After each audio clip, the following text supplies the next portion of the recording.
సభకు నమస్కారం, పెద్దలందరికీ నమస్కారం, మా గురువులందరికీ పాదాభివందనాలు. నేను ఇప్పుడు ఏం చెప్పాలనుకుంటున్నానంటే, మా బాబాయ్ గురించి, మా పిన్ని గురించి, పిల్లల గురించి అందరూ చెప్పారు. కానీ మా నాన్నమ్మ తాతయ్య గురించి ఎవరు చెప్పలేదు.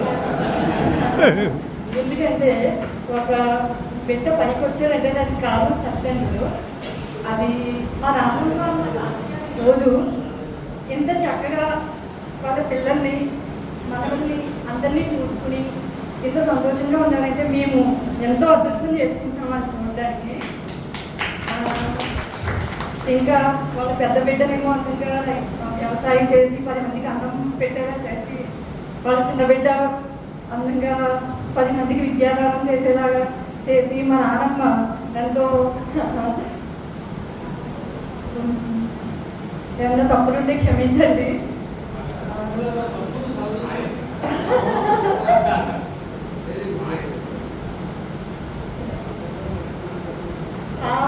అదే చెప్తామని వచ్చాను బాబాయ్. నాకు లెక్కలంటే చాలా భయం ఉండేది. నేను 7th ఫెయిల్ అయ్యాను. అప్పుడు మా బాబాయ్ నాకు, మా అమ్మమ్మ మమ్మల్ని చాలా బాగా చూసుకునేది. మా అమ్మమ్మలే మా చెల్లెల్ని పెంచింది, మమ్మల్ని పెంచింది. మా అమ్మల కన్నా మా అమ్మమ్మలే పెంచారు మమ్మల్ని. స్వాతి శ్రావణి కానీ, నన్ను మా చెల్లిని కానీ మా అమ్మమ్మల దగ్గరే పెరిగాము మేము. అలా నేను 7th ఫెయిల్ అవుతే నాకన్నా ఎక్కువ బాధపడింది మా అమ్మమ్మ. ఎంత బాధపడిందంటే, మా బాబాయ్ దగ్గరికి వచ్చి, ఏంటి ఈ పిల్ల 7th ఫెయిల్ అవ్వడం ఏంటి అన్నది.